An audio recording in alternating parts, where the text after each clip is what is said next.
So, yeah, I've been thinking, what should the next video be on? And what's been coming to me is, don't be a friend of Job. I mean, it landed for the first time. I'm kind of liking it. It's nice so far. You know, shooting these kinds of little impromptu videos is not really my thing. I don't think I'm very good at them, but I'll just give it a go.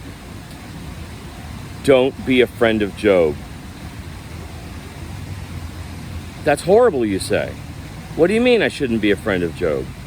The book of Job. Wow, that is a tough book. I state the obvious. You know, when I was starting out on my journey seeking Messiah,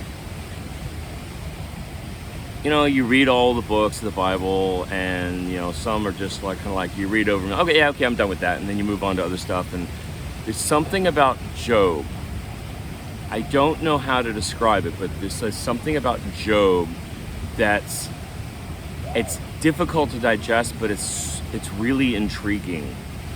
And you know, at some point in the future, maybe I'll do like a bigger study on the book of Job. But for right now, I just want to focus on one thing that I have learned from the book of Job. And unfortunately, it's one of those lessons you can only learn through suffering. Maybe not necessarily exactly what Job went through.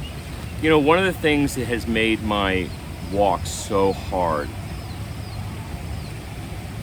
I've been through a lot of stuff. I'm not going to go into that here and now, but I mean, I've seen some things, I've experienced some things, I've suffered a lot of things.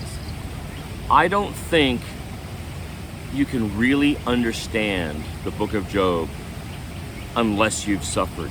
You can read it, maybe intellectually you can, you know, draw certain conclusions, but if you really want to understand what's going on in Job, you have to suffer. I'm not saying go out and actively look to suffer or anything. Don't go, you know, don't go looking for suffering, okay? Trust me, it'll find you. But I've been through some things in my life that I'm not going to talk about here. I'm still going through some of those things. And one of the worst things that can happen to someone who's suffering is nobody listens.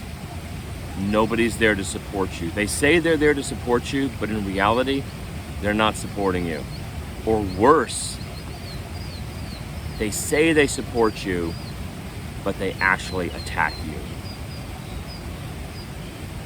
And I would say that a major part of my Christian walk has been reaching out to people I trusted, people who called themselves Christians, who called themselves believers, and just trying to share what I had been through in my childhood, what I was going through in my adult life, some of the horrors and the terrible things that were happening.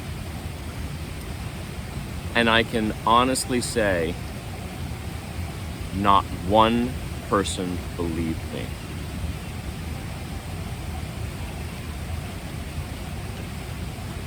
Worse, some of those people turned around and attacked me. And you know, I've tried to figure out for the longest time, why would that happen? If, you know, if they're believers, and I'm pretty sure some of them had suffered things in their lives, why would you attack me? Why would you attack a fellow believer who's hurting and suffering? And the only thing I can determine is that, you know, we not everyone's suffering is the same. Some people suffer, you know, a certain amount in their life, and others suffer a medium amount in their life, and then there are others who just, all they know is suffering.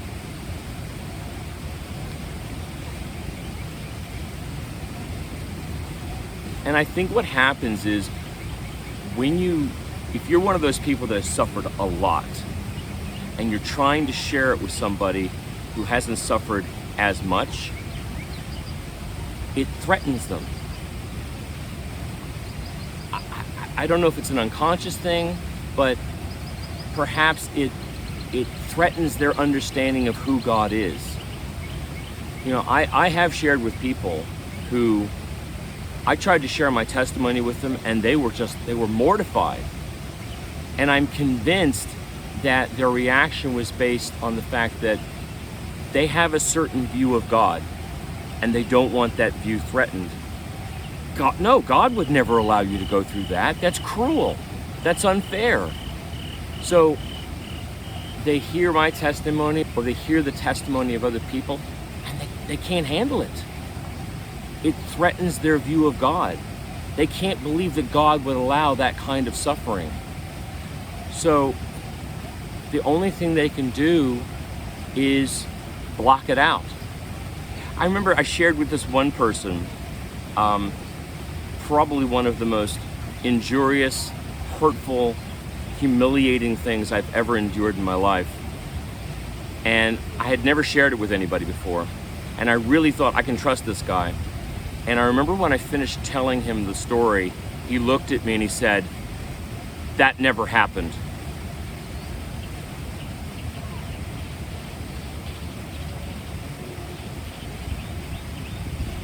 He basically called me a liar. And you know, if this was an isolated incident, I'd be like, okay, it's life. You're gonna have these little bumps in the road every now and then. But his reaction was really sort of like a template for the majority of what I've endured at the hands of people I trusted. You try and share your suffering with them, and they don't want to hear it. They feel threatened by it. So in the case of Job, you know, Job had lost everything. He was enduring something that nobody had ever endured before. And I believe it threatened the view of the friends that came to visit him, to the point that they effectively started saying that he was lying, or that he was falsely accusing God, or that he was making false accusations against God. Interestingly, at the end of Job, when the ordeal ended, when God finishes talking to Job, he turns to the friends and he says, "You have not spoken what is right of me, as my servant Job has." Meaning, Job hadn't said anything untrue. Yet the friends had completely misrepresented God, and God was angry with them. And he actually said, "I'm going to have Job pray for you, otherwise you guys are in trouble." Anyway, you know, somewhere in there is the thing I'm trying to share. So I'll leave it at this. I think the wisest thing you can do, if you're a believer and you have a friend who's suffering and they're sharing something they're going through and they don't understand it, and it doesn't seem to line up with how you perceive God, I think the wisest thing you can do is to say nothing. Just listen. If somebody is hurting, just listen to what they're going through. Don't try to figure it out. Don't try to offer them an answer. Don't tell them, well, this is what you got to do to fix this. And, oh, you know, well, God, you know, he's going to just shut up. Don't say anything. Just listen. Some of the most hurtful things I have endured is after I have shared with certain people I trusted, whether it was a pastor or somebody who I thought was, you know, a friend, a fellow believer.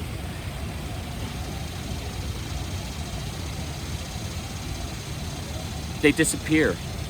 They turn their back on me. They say, "Oh, no, you're exaggerating. No, that didn't happen." Yeah, it did. So when I say don't be a friend of Job, don't do what the friends did. They got it right for the first week. They didn't say anything. They were just there to support him. But the moment Job started sharing what he was going through, and they couldn't comprehend it, they went on attack mode.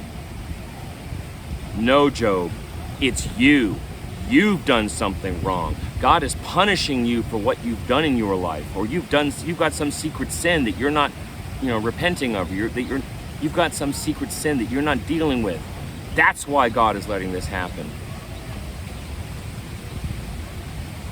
This is the other hard truth about Job. Sometimes God lets people suffer who haven't done anything wrong.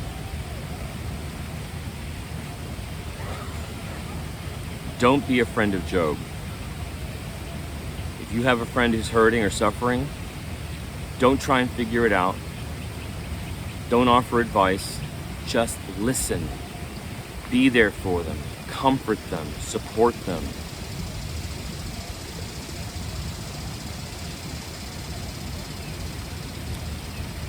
Hopefully this made sense. I'll try to expand on it in a future video. But yeah, Job. There's a lot of Jobs out there.